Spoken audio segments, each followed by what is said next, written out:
Knowing this pattern is going to give you the power to choose to prioritize yourself. Look at the ripple effect of what happens when you are whole and healthy.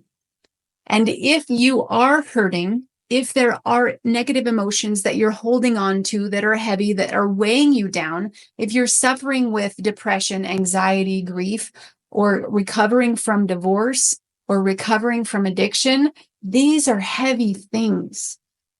And as you allow yourself time and space to heal, you're going to then be able to have better relationships after.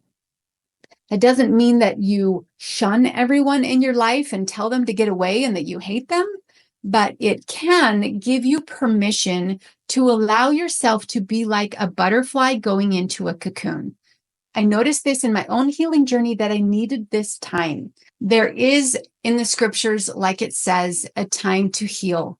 And I invite you to consider that knowing this pattern of healing, starting first with yourself and then growing outward, will give you that permission that you need to give yourself so that you can be better, so that you can have that greater connection. If all of these negative emotions are stuck inside of you, how well are you going to be able to connect with other people? If you look at the consequences and the results that are happening in your life, I would guess, if you're like me, that those relationships and connections are not very strong because you're still fighting with yourself, inside yourself.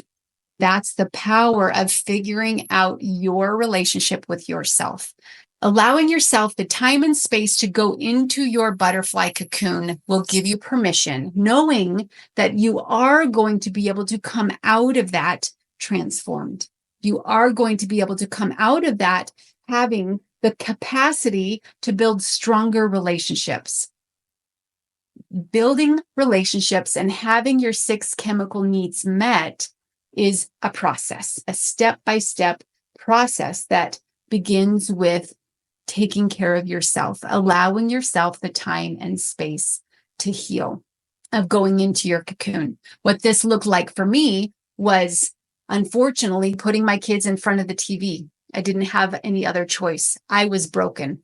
I knew I needed to do something so that that dream that I told you about the other day didn't come true, that I didn't hurt my baby.